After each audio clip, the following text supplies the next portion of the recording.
So here's what I would ask you to do. The policy is coming. What policy we have determined is needed is in place right now. We're formulating a new policy. Don't create your own. If we didn't say we wanted you to do it, then we probably don't want you to do it, right?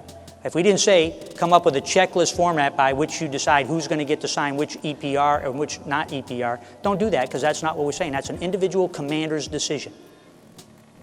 And it should be based on how they know their people and why they want to do that process, not this idea. And then what was really, really distressing to our airmen, I'm just giving you feedback from your airmen that you're leading, is this commentary that started to ensue where if this person, if an intermediate, let's just say an intermediate rater signed your report, then you could have no more than met expectations on your report.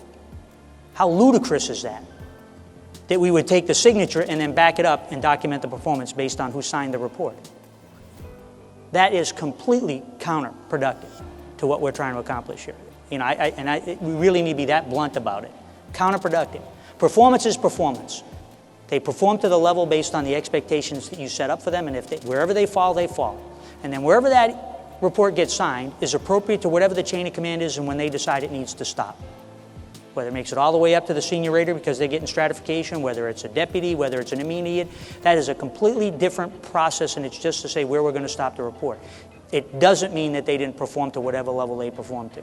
And we need to be real clear with that, because we have an opportunity here to kind of get right with some things that we have all been saying we needed to get right with. Know your people.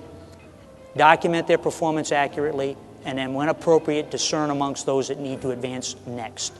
Get the order right of advancement.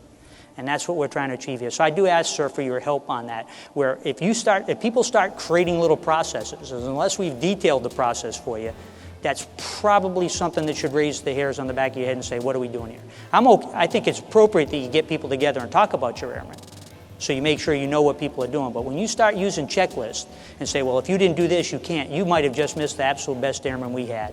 And there might have been a lot of reasons they didn't check that box this time that completely are the right reasons, and we should be making the right decision about that airman. Does that make sense to you? Yeah.